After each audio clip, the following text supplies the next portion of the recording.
komai na ci gaba a rayuwa na ga sai da mata.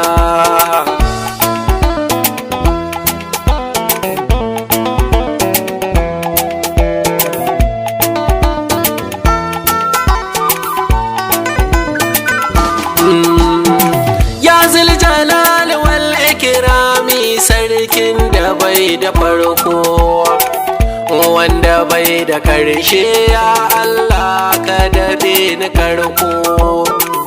Hikima da baiwar yin waka Ubangiji ka nunko, ka karfafe ni dan manzan Allah da ya zarce kowa.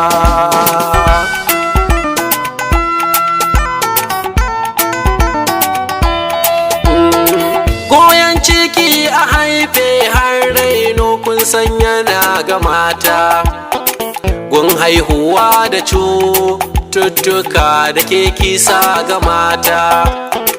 Yoyon fitsari hawan jini suna matsa wa mata, ga tarbiyya ta yara cikin gida na nan gare su mata.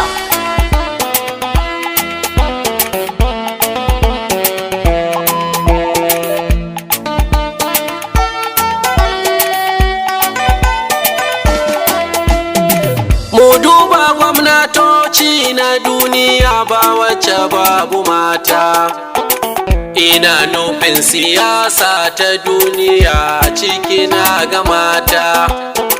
Ku kalli malaman addini cikin su ma da mata, mu duba 'yan jarida shahararru na duniya da mata.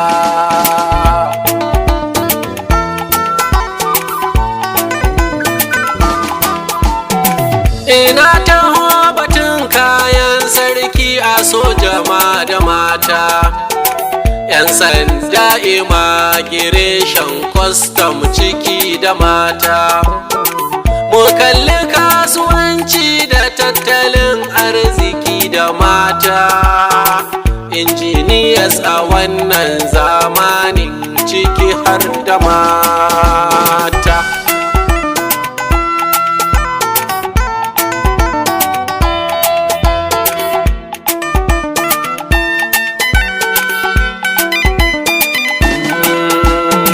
Fanni na lafiya likitoci nan ma akwai su mata, sannan sarakunan da suka yi zarra ciki na ga da mata.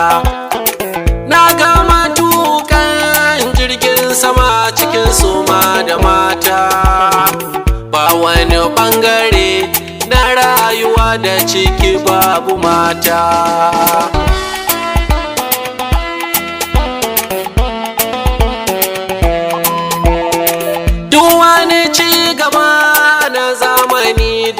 Sai da mata su ne adon gari, gishirin miya mu daina raina mata. Ina kira a ɓangaren ilimi kada a kyala mata, inda ana batun gina al'umma dole a sanya mata.